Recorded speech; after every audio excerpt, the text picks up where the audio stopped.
por este privilegio que nos concedes de estar reunidos nuevamente. Gracias, Señor, por la bendición de congregarnos, de compartir con la comunión con nuestros hermanos. Y también, Padre, la oportunidad de orar por las peticiones de oración que tu pueblo trae, ya que creemos que tú, Señor, eres grande en misericordia y fiel a la promesa que has dado, que todo aquello que pidamos de acuerdo será hecho. Y es lo que hoy te pedimos, Padre, que ayudes con estas necesidades, con estas peticiones. Resuelve, Señor, las dificultades que nuestros hermanos están atravesando y darles una salida. Te rogamos también, envía tu palabra. Queremos, Señor, ser instruidos, edificados con esta enseñanza. Y también te rogamos que aquellos que aún no te conocen, tú, Señor, puedas redimirles, salvarles a través de la enseñanza que hoy recibimos. Todo lo rogamos en el nombre de Jesús, nuestro Señor. Amén. Abramos, hermanos, la palabra del Señor en el Evangelio de Marcos. Nos encontramos en el capítulo número 16, donde vamos a leer los versículos finales de este capítulo y del Evangelio, con lo cual estaremos cerrando este estudio que hemos desarrollado versículo a versículo a lo largo de todo este Evangelio de Marcos. Bien, dice la palabra de Dios, Marcos capítulo 16, versículo 9 en adelante. Cuando Jesús resucitó en la madrugada del primer día de la semana, se apareció primero a María Magdalena, de la que había expulsado 7 demonios. Ella fue y avisó a los que habían estado con él, que estaban lamentándose y llorando. Pero ellos, al oír que Jesús estaba vivo y que ella lo había visto, no lo creyeron. Después se apareció Jesús en otra forma a 2 de ellos que iban de camino al campo. Estos volvieron y avisaron a los demás, pero no les creyeron a ellos tampoco.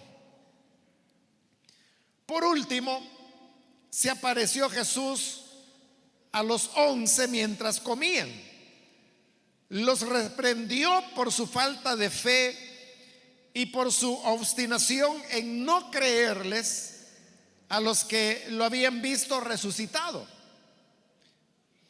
Les dijo: vayan por todo el mundo y anuncien las buenas nuevas a toda criatura. El que crea y sea bautizado será salvo, pero el que no crea será condenado. Estas señales acompañarán a los que crean en mi nombre. En mi nombre expulsarán demonios, hablarán en nuevas lenguas, tomarán en sus manos serpientes, y cuando beban algo venenoso, no les hará daño alguno. Pondrán las manos sobre los enfermos y estos recobrarán la salud. Después de hablar con ellos, el Señor Jesús fue llevado al cielo y se sentó a la derecha de Dios. Los discípulos salieron y predicaron por todas partes, y el Señor los ayudaba en la obra y confirmaba su palabra con las señales que la acompañaban. Hasta ahí dejamos la lectura. Pueden tomar sus asientos, por favor.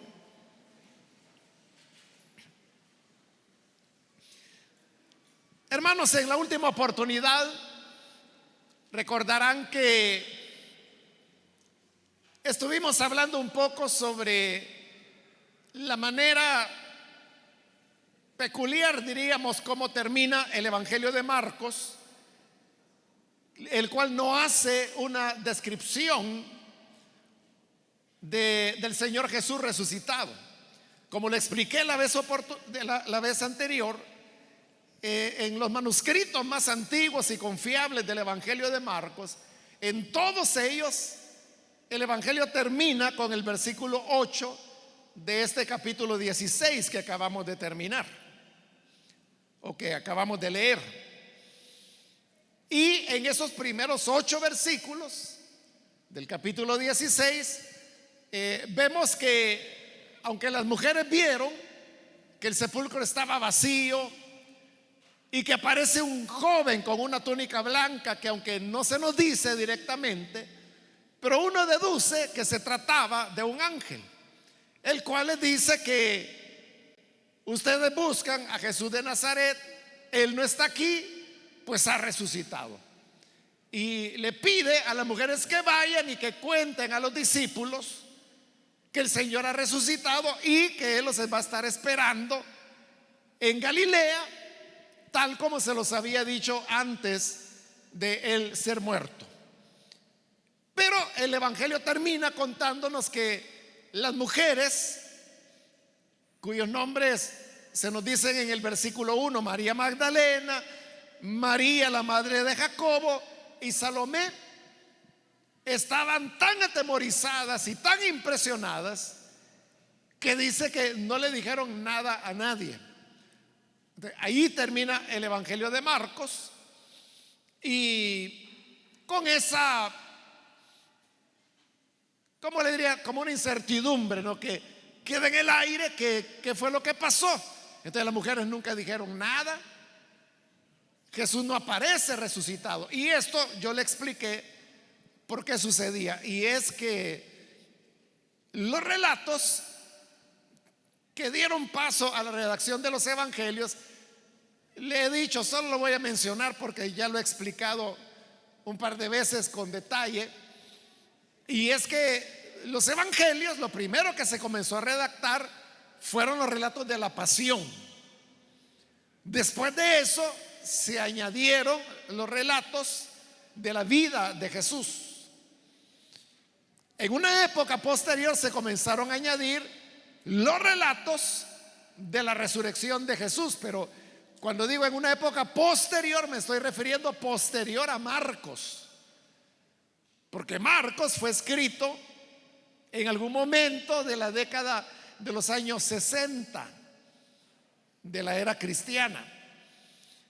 Precisar exactamente el año cuando un evangelio o carta, bueno, hay con algunas cartas que es más fácil poder ubicar el año, pero los evangelios, por ejemplo, Apocalipsis, que es un tipo de obra que está menos relacionada con la vida cotidiana de las iglesias, no es fácil establecer tal año, y por eso es que se usan rangos. Entonces, pero se sabe que el Evangelio de Marcos, más o menos ahí por el año 63 al 67, tuvo que ser redactado. Entonces, en ese momento, los evangelios todavía, bueno, aparte de que Marcos era el único que estaba escrito, pero no contenía los relatos de la resurrección.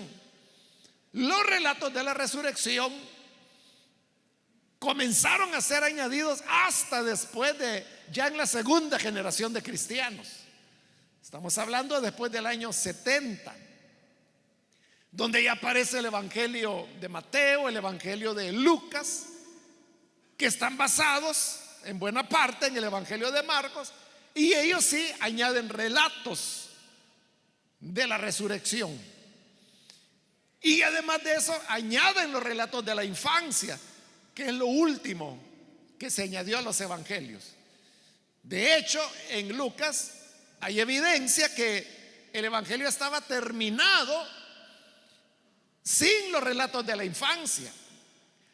Lea usted cómo comienza el capítulo 3 de Lucas, que es donde ya se nos va a hablar del ministerio de Juan el Bautista, que es donde comienzan todos los evangelios, excepto ese de Lucas y el de Mateo, que son los que tienen relatos de la infancia.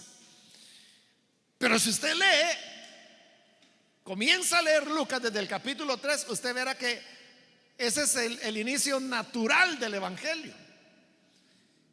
Y sería años después que se le van a añadir los relatos de la infancia, tanto de Jesús como de Juan el Bautista, que son los capítulos 1 y 2 del actual evangelio de Lucas. Por lo tanto, hermanos, originalmente los evangelios, o el evangelio de Marcos, que por lo menos es el único que se conservó como escritura, hay otros evangelios que no entraron dentro del canon y que suman como un total de 22, pero se consideraron como canónicos o inspirados los 4 que tenemos ahora en la escritura. Por eso las tenemos. Entonces, ¿qué ocurrió? Que ya se tenían 3 evangelios. Estoy hablando del siglo segundo. Estamos ya en la tercera generación de cristianos. Entonces, ellos ven que Mateo, Lucas y Juan tienen relatos de la resurrección, pero Marcos no. Porque Marcos, como le dije, todos los manuscritos más antiguos y más confiables, todos terminan en el versículo 8. Entonces no relata que hayan visto a Jesús resucitado. Pero como ya estaban los otros evangelios que tenían relatos de la resurrección, entonces las iglesias sintieron que el evangelio de Marcos estaba como incompleto, porque no tenía relatos de la pasión.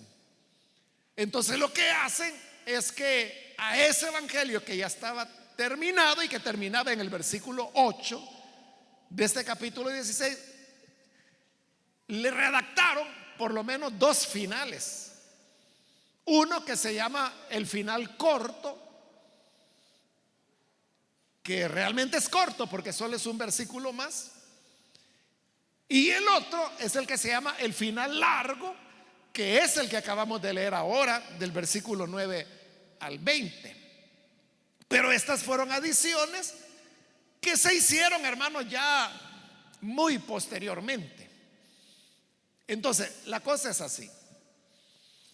Si retrocedemos en el tiempo y usted busca los manuscritos, o como le llamamos nosotros, originales, escritos en papiro, en griego. Entonces, si usted busca lo más antiguo, hablando del evangelio de Marcos, lo que usted va a encontrar son que todos terminan en el versículo 8 de Marcos. Alrededor del segundo siglo, es decir, estamos ya después, ya en la tercera generación de cristianos, ya está redactado Mateo, Lucas, Juan, que fueron escritos mucho después de Marcos. Entonces comienzan a aparecer los primeros manuscritos que ya no terminaban en el versículo 8, y hay un manuscrito, solamente es uno, donde aparece el final corto. Luego comienzan a aparecer manuscritos donde tenía tanto el final corto y el final largo, que son mayor cantidad. Y cuando avanzamos más en el tiempo, comienza a desaparecer el final corto y cada vez se va copiando más y más el final largo,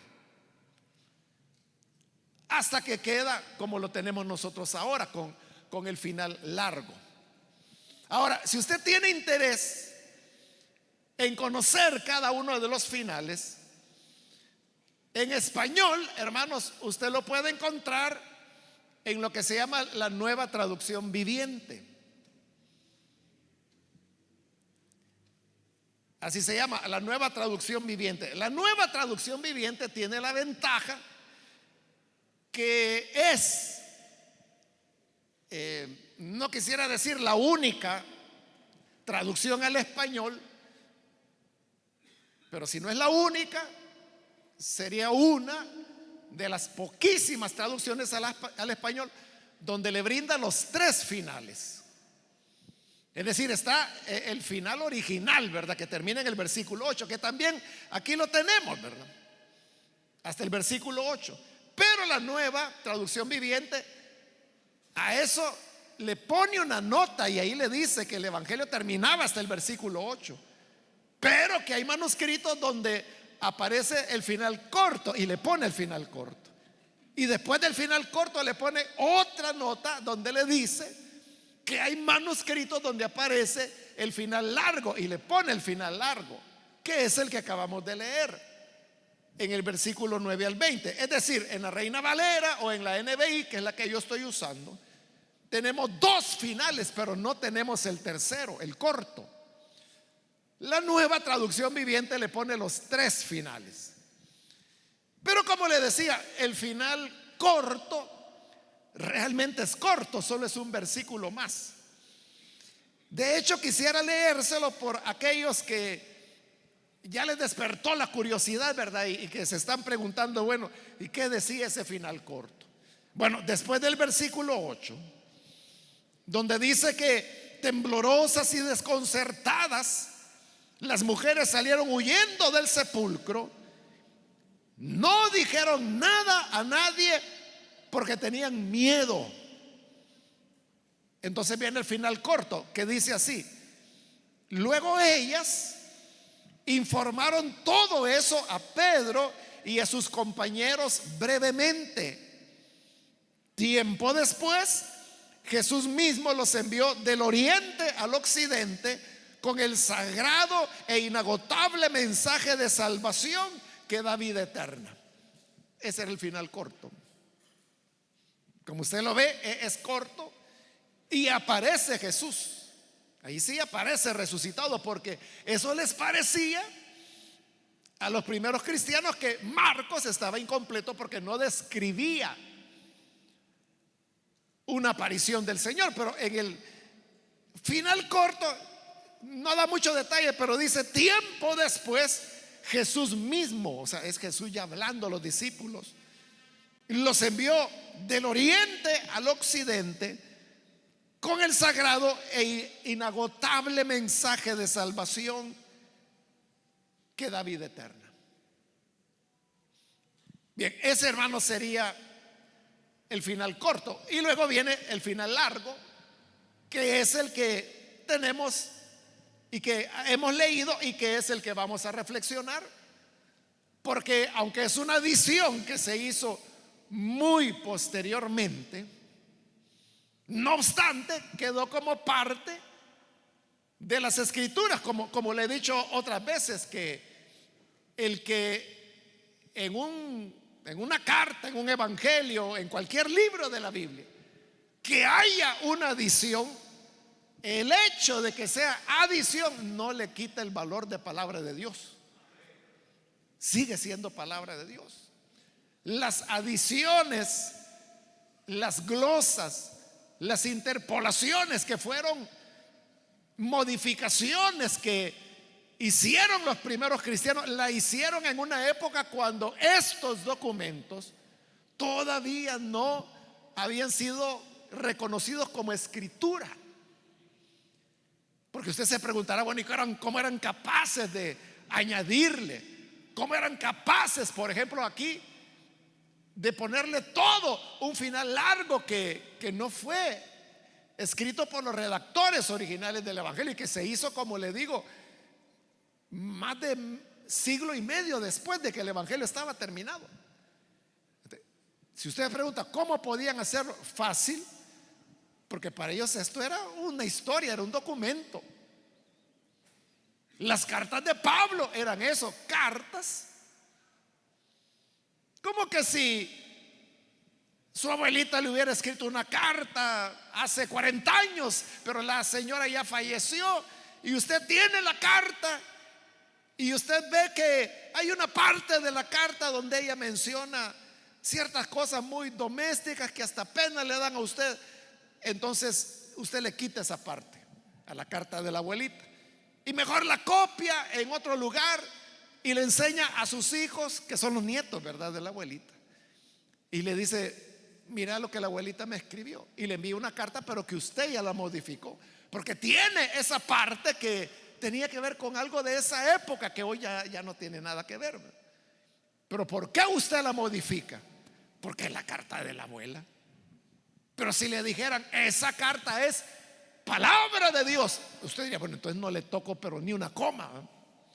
Eso pasó con los primeros cristianos, que ellos no, en ese momento no era palabra de Dios. Es mucho después cuando son reconocidos como escritura, pero son reconocidas como escritura ya con las adiciones.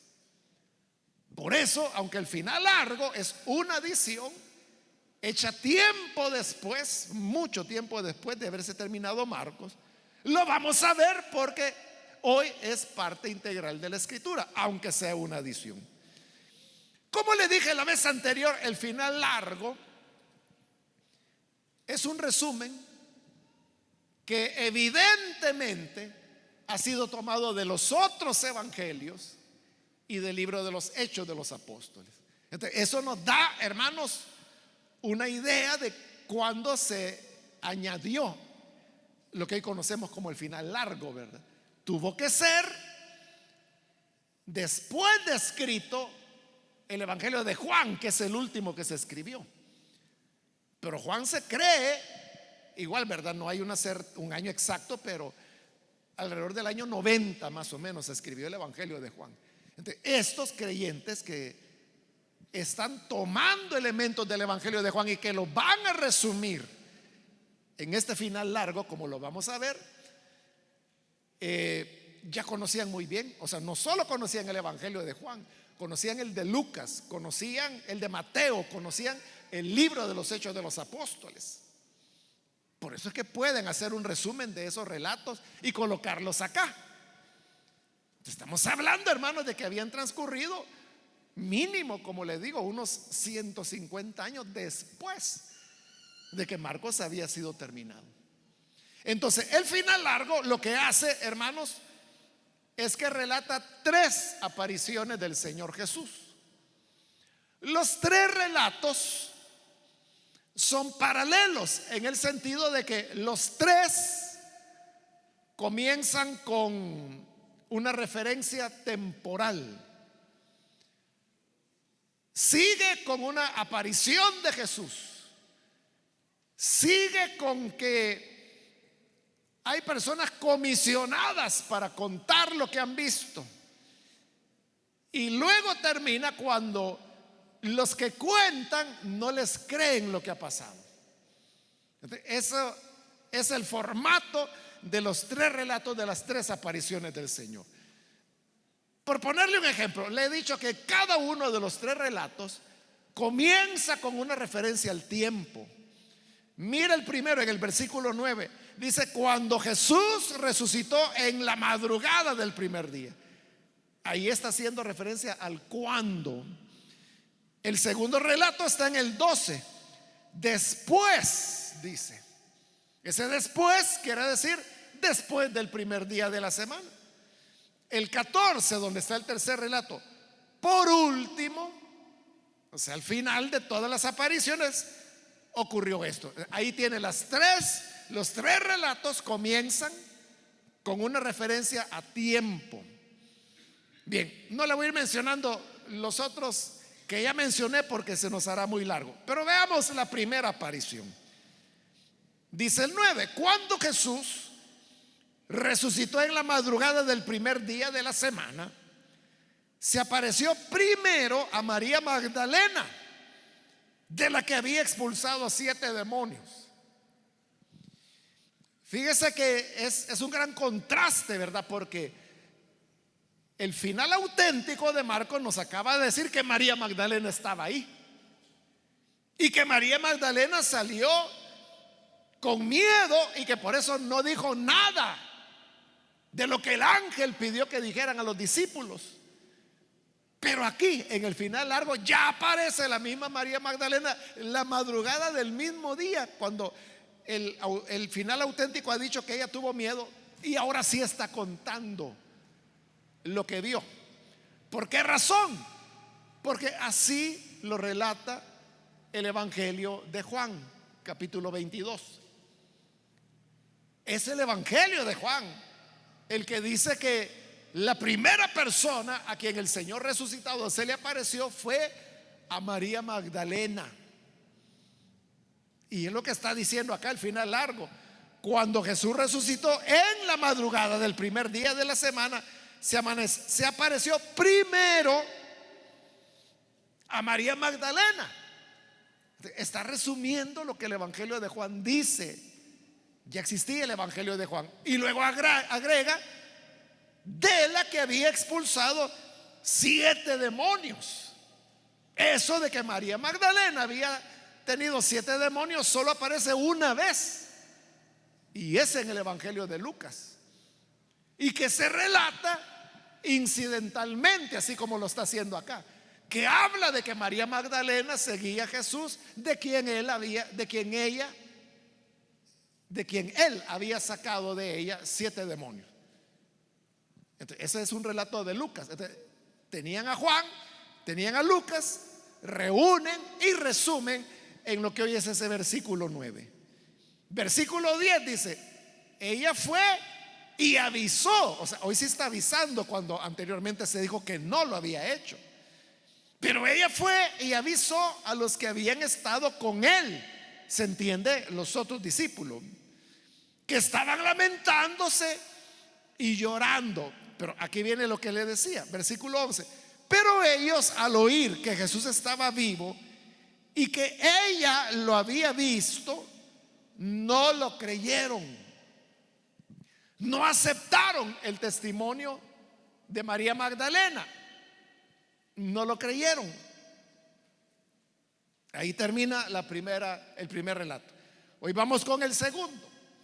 El segundo también comienza con una referencia de tiempo. En el versículo 12: después se apareció Jesús en otra forma a 2 de ellos, es decir, 2 de los discípulos que iban de camino al campo. Ahí está haciendo referencia al relato que nos presenta el Evangelio de Lucas en el capítulo 23, que nosotros conocemos como los discípulos que iban camino a Emaús. Claro, en Lucas 23 es casi todo el capítulo, el relato de esa aparición de Jesús, pero aquí lo han resumido en un solo versículo. Por eso le digo, el final largo es un resumen tomado de lo que los otros evangelios y el libro de los Hechos dicen. Aquí no nos dan los nombres de los 2 discípulos. Por lo menos Lucas nos da el nombre de uno de ellos, que era Cleofas. Y dice el 13: estos volvieron y avisaron a los demás, pero no les creyeron a ellos tampoco. Eso es lo que dice Lucas capítulo 23, que cuando Cleofas y el otro discípulo se da cuenta que quien habían encontrado en el camino, con quien habían platicado, el que les había explicado las escrituras, comenzando desde Moisés y pasando por los profetas, el que había partido el pan, era Jesús resucitado.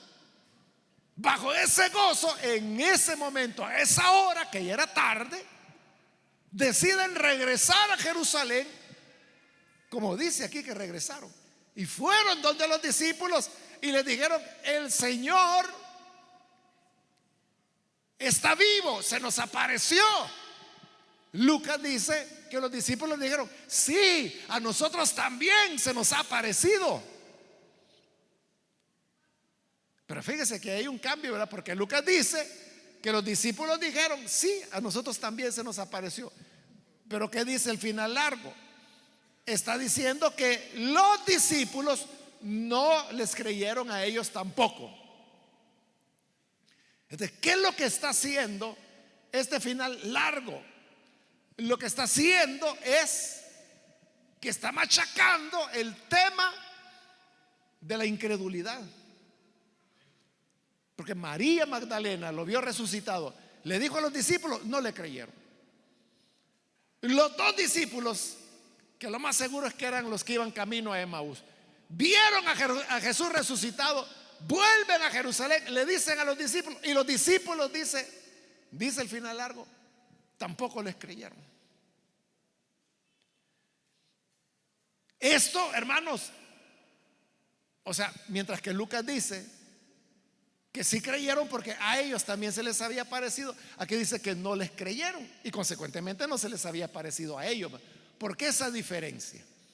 Porque, como le he explicado muchas veces, los evangelios no son libros de historia como nosotros la entendemos hoy, son interpretaciones teológicas.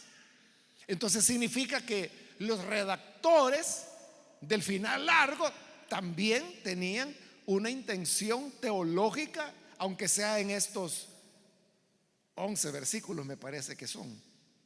Sí, 11 versículos. Pero esa intención teológica no la podemos ni debemos conectarla con la intención teológica del Evangelio de Marcos, que es otra y que ya la vimos y que incluso en la última oportunidad se la reiteré, y es el hecho de que ¿quién es Jesús? Los que redactaron el final largo, ellos tienen otra preocupación. ¿Y cuál es la preocupación? Que la gente creyera que Jesús había resucitado. Como que ese era uno de los principales problemas que los primeros cristianos se enfrentaron con el anuncio del Evangelio. Bueno, fue lo que le pasó a Pablo en Atenas, que todos estaban escuchando atentamente la disertación de Pablo. Pero cuando Pablo llegó al momento cuando dijo que Jesús había resucitado, dijeron los griegos, tan bonito que iba y sale con una chifladura de que el muerto resucitó. No, hombre, se fueron. No quisieron creer, porque les parecía que era un disparate. ¿Cómo va a ser eso que un muerto va a resucitar? Esa dificultad que Pablo encontró en Atenas, los primeros creyentes la encontraban a cada momento. Ellos lo que están preocupados es de que quieren que la gente crea que de verdad Jesús resucitó. Y por eso es de que está presentando en este relato largo que el problema es la incredulidad. María les dijo, ha resucitado, no le creyeron. Los dos discípulos volvieron a Jerusalén y dijeron, Jesús ha resucitado, no le creyeron. Entonces viene el tercer relato en el 14, siempre con una referencia de tiempo. Por último, se apareció Jesús a los 11 mientras comían. Según, hermanos, los otros evangelios, esta aparición tuvo lugar en Jerusalén. Pero como el final auténtico de Marcos, hemos dicho que lo que Jesús le dijo a las mujeres fue: díganle a los discípulos que vayan a Galilea, porque ahí los voy a encontrar tal como se los dije.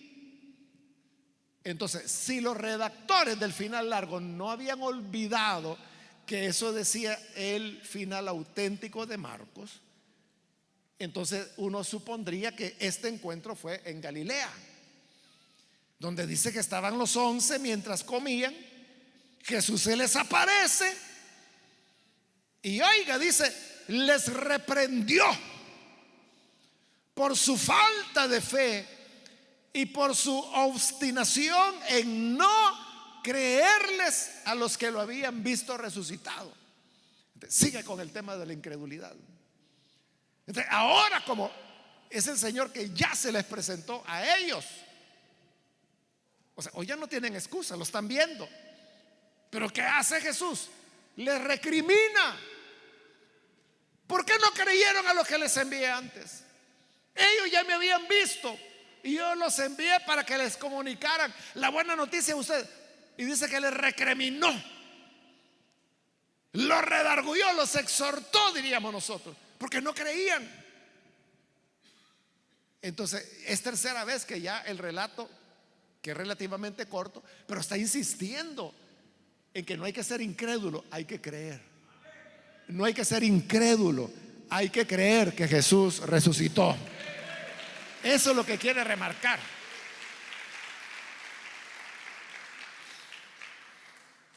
Ahora, al pasar del versículo 14 al 15, ahí, hermano, uno encuentra una grada evidente.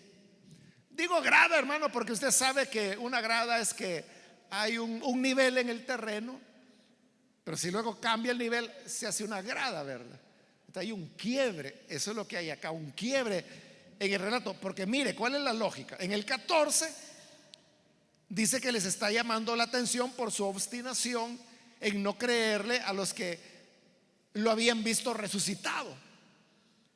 Entonces lo que debería decir es que Jesús les dijo, como le dijo a Tomás, ¿verdad?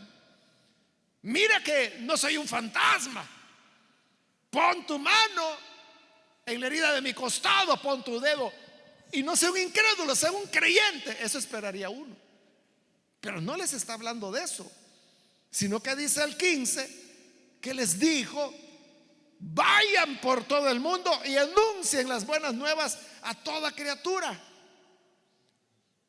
Entonces no les está recriminando cuando ha dicho que les estaba recriminando. Entonces note, ahí hay un quiebre evidente. ¿Qué significa esto, hermanos? Que hasta este final largo está compuesto de dos elementos. El primer elemento, que son los tres relatos, las tres apariciones, que son resúmenes de los otros evangelios y que enfocan el tema de la incredulidad. Y a esto se le añade lo que nosotros hoy conocemos como la Gran Comisión, porque eso es lo que les está diciendo en el 15: vayan por todo el mundo y anuncien las buenas nuevas a toda criatura. ¿Cuáles buenas nuevas? Bueno, en primer lugar, la buena nueva de que Él no estaba muerto, había resucitado. Y que por lo tanto, si Él ha resucitado, hay perdón, hay justificación. Porque dice que Cristo murió por nuestros pecados y resucitó para nuestra justificación. En el anuncio de la resurrección va muy cerca, muy atado el tema de nuestra justificación. Esas son las buenas nuevas.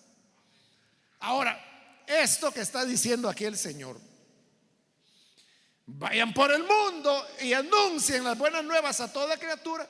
Esto Jesús ya lo había dicho en este mismo evangelio de Marcos. En el capítulo 13 lo puede encontrar usted, cuando el Señor le dice a sus discípulos que estas buenas nuevas, este evangelio, ha de ser predicado a todas las naciones. Es lo mismo que está diciendo acá: vayan por el mundo y anuncien las buenas nuevas a toda criatura. Entonces el evangelio, hermanos, no está limitado a ciertas áreas o a ciertas culturas, sino que es para todas las naciones, o más literalmente, como lo dice ahí el evangelio, toda criatura.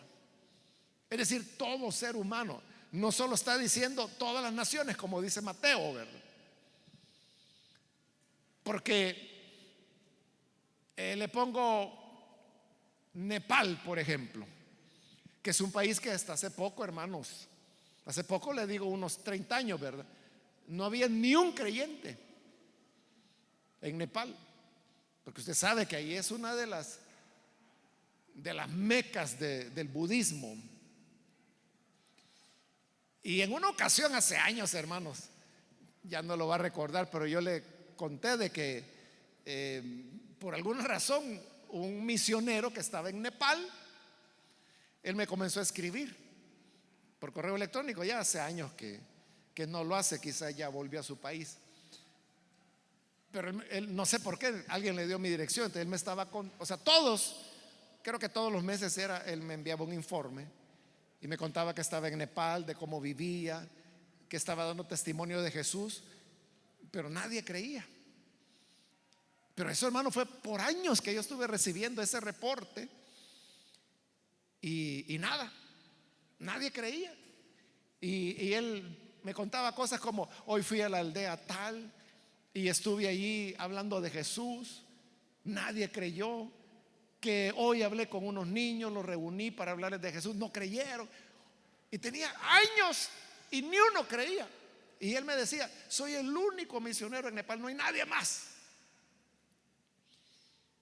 Y también ya hace años le conté que esto fue más reciente, hermanos, ahí por el año, calculo yo que tuvo que ser por el año 2005 o 2007 quizás, que el pastor Cho va al Nepal. Entonces, como él tenía, bueno, existe todavía, ¿verdad? Solo que ya sin él, lo que se llama la Asociación Evangelizadora David Cho. Entonces ellos decidieron montar una cruzada evangelizadora en Nepal. Y fue. Y lo recibieron incluso con honores. Le prestaron lo que sería el carro presidencial de Nepal. Ese el gobierno le envió para que lo recibiera en el aeropuerto y en eso lo movieron por Nepal. La cruzada era, hermanos, como en una cancha. Usted sabe que Nepal queda en el Himalaya, ¿verdad? Entonces hace mucho frío, mucho viento, casi no hay vegetación.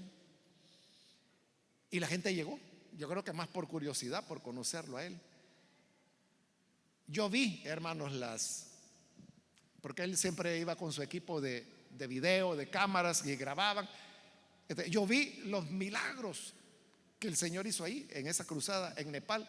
Y cuando él hace el llamado, hermano, no recuerdo la cantidad, pero estoy seguro, recordando las imágenes, que eran más de 100 personas que se entregaron a Jesús en un día, en una cruzada.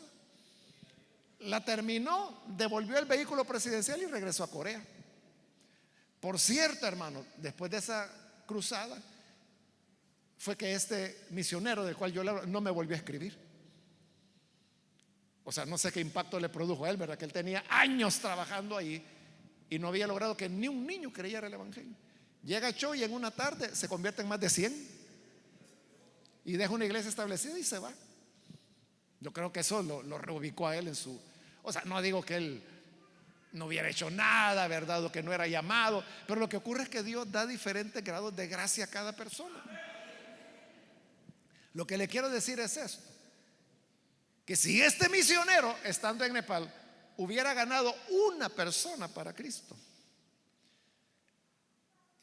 o sea, hablando en el lenguaje de misionero, Nepal ya hubiera sido un país alcanzado, porque ya había un convertido, con uno que hubiera. Entonces, esa es la diferencia entre que Mateo diga: vayan y anuncien el evangelio a todas las naciones. Entonces significa que yo puedo ir a Afganistán, por ejemplo, donde están los talibanes, ¿verdad? Y que si con uno que yo gane para Cristo, ya estuvo, ya es un país alcanzado, aunque uno sea el creyente y todos sean musulmanes, ¿verdad? Y de los más radicales. Pero Marcos dice: a toda criatura. Eso es diferente, porque entonces significa que puede haber creído 1, 2, 3, 100, 1000. Pero si falta 1.000.000 en ese país, todavía hay más criaturas a las cuales hay que llevarles el mensaje del evangelio. Esto es importante, hermanos, por la siguiente pregunta que le hago. ¿Usted cree que acá en Santa Ana todavía hay personas que necesitan ser alcanzadas con el evangelio? ¿O usted cree que ya no? Porque hay hermanos que así dicen: no, sí, mire, todos son creyentes o son caídos, o van a otra iglesia, pero ya incrédulo, yo ya no hallo. ¿Y a quién voy a invitar a la célula? ¿A quién voy a invitar a mi casa si todos son creyentes? Y más que nos dicen que no invitemos de otras iglesias, y todos tienen ya, y otros trabajan con, o sea, todo eso es cierto, hermanos. Es cierto que hay otras iglesias que trabajan con células. A muchas de esas iglesias nosotros mismos les hemos enseñado porque es parte del evangelio y no les vamos a ocultar la palabra de Dios. Hace poco un hermano de otra denominación, nos encontramos en una reunión y él se puso a platicar conmigo y me dijo: yo oigo todos sus mensajes, todas sus predicaciones. Y luego me dijo: fíjese que el obispo de ellos, que sería el equivalente a pastor general nuestro, ¿verdad?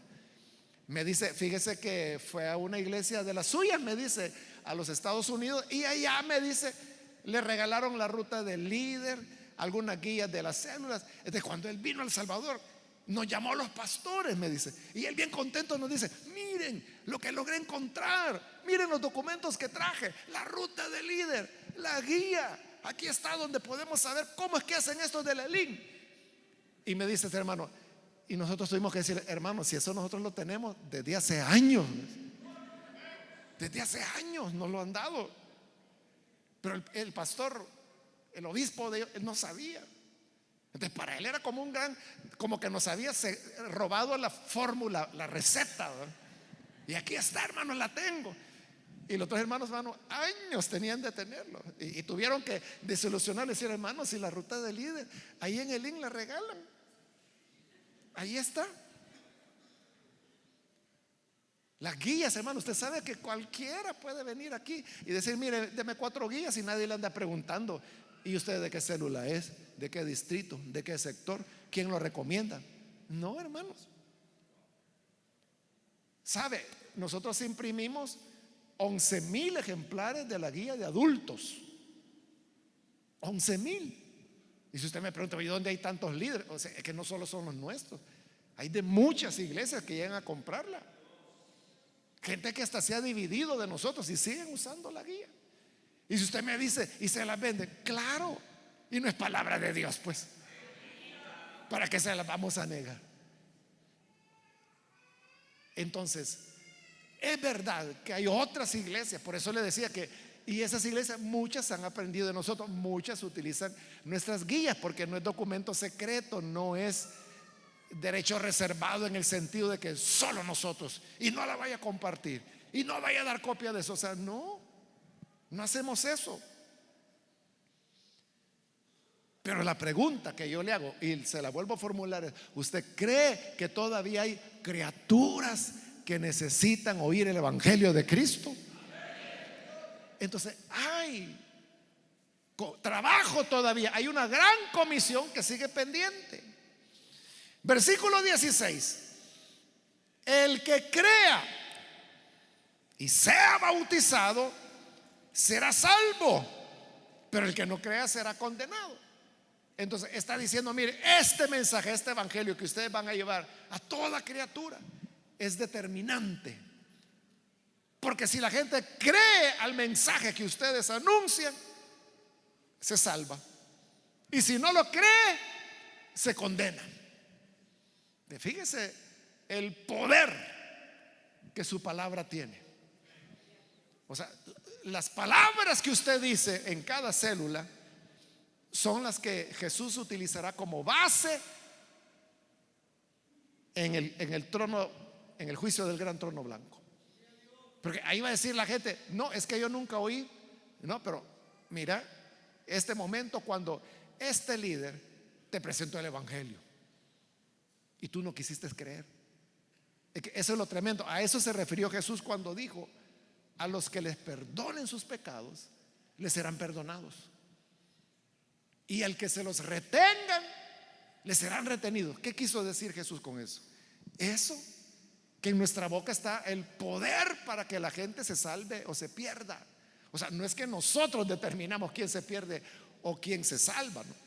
Pero cuando yo comparto el evangelio, como lo estoy haciendo en este momento, el que cree será salvo. Pero si yo no lo digo, si no lo comparto, esa persona no puede creer, y si no puede creer, dice, será condenado. Entonces, ¿de qué depende la salvación? De que si yo comparto el evangelio o no lo comparto. Y ahí es donde yo puedo remitir o perdonar los pecados de alguien presentándoles el evangelio, que es el camino para el perdón. pero también se los puedo retener negándoles hablarles del evangelio.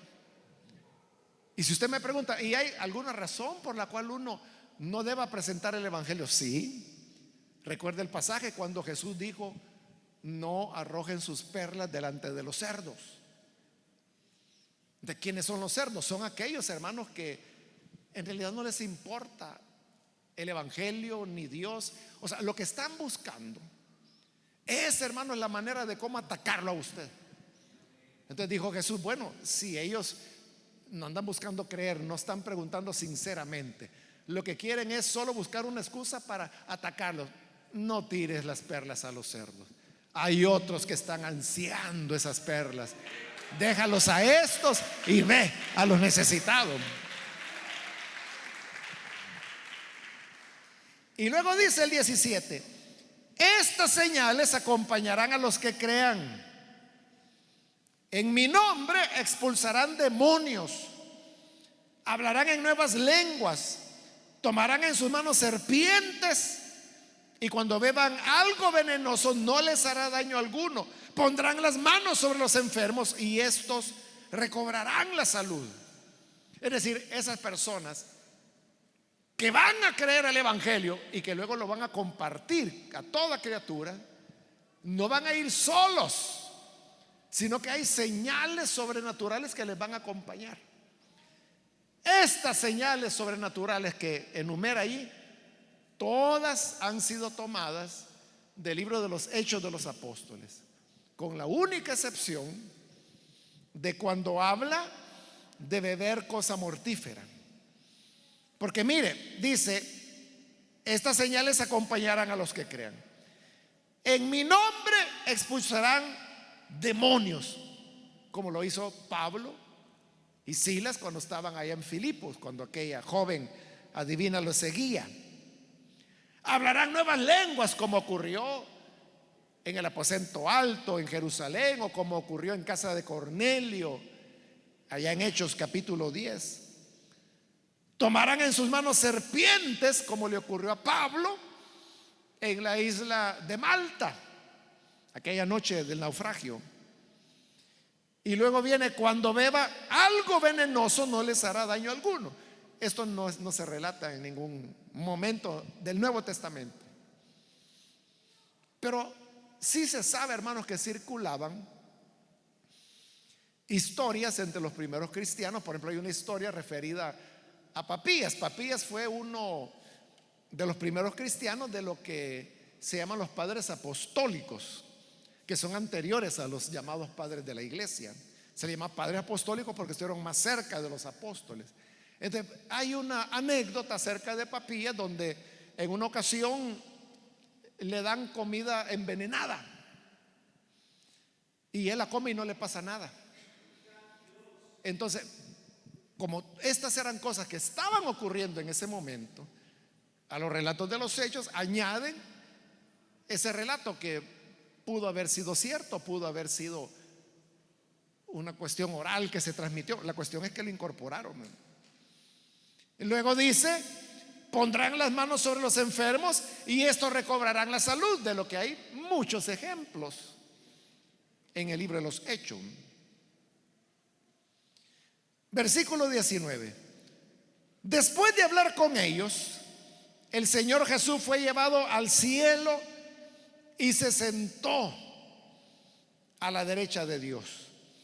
Ahí la expresión "fue llevado al cielo", hermano, es idéntica a la expresión que usa la Septuaginta cuando habla de que Elías también fue llevado al cielo en un torbellino. La Septuaginta es la traducción de las escrituras del Antiguo Testamento al griego. Por lo tanto, la Septuaginta, el relato ese del levantamiento de Elías está en griego en la Septuaginta, como está en griego aquí en Marcos. Entonces, al comparar las expresiones, es la misma. Entonces, es evidente que estaban pensando en la ascensión, si le podemos llamar así, de Elías, que hoy la usan para hablar de la ascensión de Jesús y el hecho de que él se sienta a la diestra del Padre, porque Jesús lo había dicho. ¿Se recuerda cuando llegaron para tentarle y hacerle muchas preguntas. Jesús respondió todas, pero al final dijo: bueno, ustedes ya me preguntaron a mí, hoy yo les voy a preguntar a ustedes. Y es una pregunta fácil, les dijo: ¿de quién es hijo el Cristo? Dijeron: sí, de verdad está fácil. Pues el Cristo es hijo de David. Así dijo Jesús. Qué extraño, ¿verdad? Porque David dijo, y cita un salmo: dijo el Señor a mi Señor. ¿Pero qué le dijo? Siéntate a mi diestra hasta que ponga a tus enemigos bajo tus pies. ¿Qué está diciendo aquí? Que el Señor ascendió y se sentó a la derecha, a la diestra de Dios, donde Él está, mientras el Padre está poniendo bajo sus pies a todos sus enemigos, mientras su evangelio sigue avanzando. Y luego termina el final largo con el versículo 20, donde ella relata y dice: los discípulos salieron y predicaron por todas partes, y el Señor los ayudaba en la obra y confirmaba su palabra con las señales que le acompañaban. Es decir, las mismas señales que él acaba de mencionar comenzaron a manifestarse cuando ellos salieron a predicar el evangelio. De manera, hermanos, que así como esos discípulos no fueron solos, cuando fueron por todas partes, dice, el Señor los ayudaba. Y donde quiera que van, hermanos, el Señor está ahí para ayudarnos y para hacer las señales que Él ha prometido. Por eso es que el Señor dijo: vayan, sanen a los enfermos, echen fuera demonios, resuciten muertos, les doy poder sobre serpientes, sobre escorpiones, sobre toda fuerza del enemigo. Vayan, que yo voy a estar con ustedes. Hermanos, podemos y debemos cumplir la gran comisión de ir y anunciar el evangelio a toda criatura, y el Señor estará con nosotros para ayudarnos hasta el último de nuestros días. Vamos a orar, vamos a cerrar nuestros ojos. Antes de hacer la oración, yo quiero invitar a las personas que todavía no han recibido al Señor Jesús como su Salvador, pero si usted ha escuchado hoy la palabra de Dios, yo quiero invitarle para que usted no vaya a dejar pasar esta oportunidad y pueda creer en el Señor Jesús como su Salvador. Por eso yo hago la invitación: si hay con nosotros alguna persona, algún amigo o amiga que por primera vez necesita venir para recibir a Jesús como su Salvador, por favor, en el lugar donde se encuentra, indíquenos su deseo de venir al Señor levantando su mano. Ahí donde se encuentra, puede levantar su mano y vamos a orar por usted. ¿Hay alguna persona, algún amigo, amiga que hoy quiere recibir a Jesús? Venga, puede levantar su mano. Nosotros lo que queremos es orar por usted, que la gracia del Señor le alcance y que usted pueda recibir el perdón. El que creyere, dijo el Señor, será salvo, pero el que no cree será condenado. Así es de real.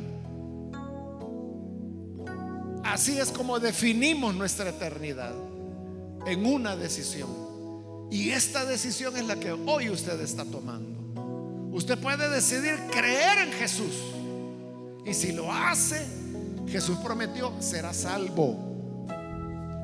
Pero si usted decide no creer, Él dijo, el que no crea será condenado. Son dos caminos que están delante de usted: el camino de salvación, el camino de condenación. ¿Cuál desea?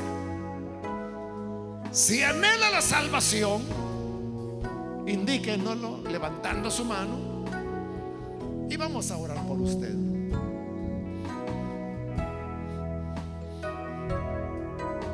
¿Hay alguna persona?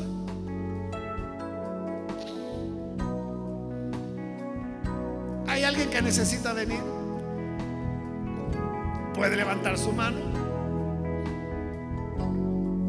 También quiero invitar si hay algún hermano que se ha alejado del Señor, pero hoy necesita reconciliarse.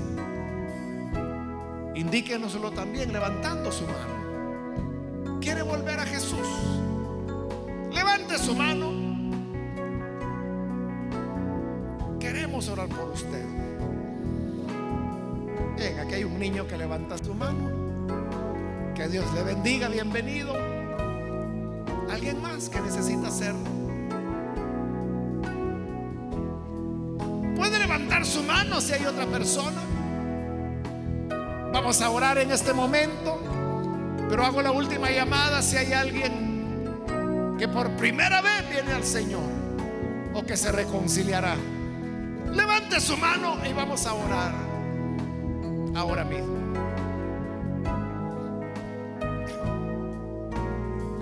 Señor, te damos las gracias por tu palabra y porque no vuelve vacía. Siempre aprendemos más de ti, siempre conocemos más de tu verdad. Te pedimos, Señor, por esta persona que aquí viene para entregarse a ti, igual a aquellos que escuchan a través de la radio, donde quiera que están, pero que hoy se unen en esta oración. Alcánzales, perdónales, dales vida nueva, para que puedan, Señor, amarte, servirte, honrarte, por Jesús nuestro Señor. Gloria a Dios, hermanos, le damos la bienvenida.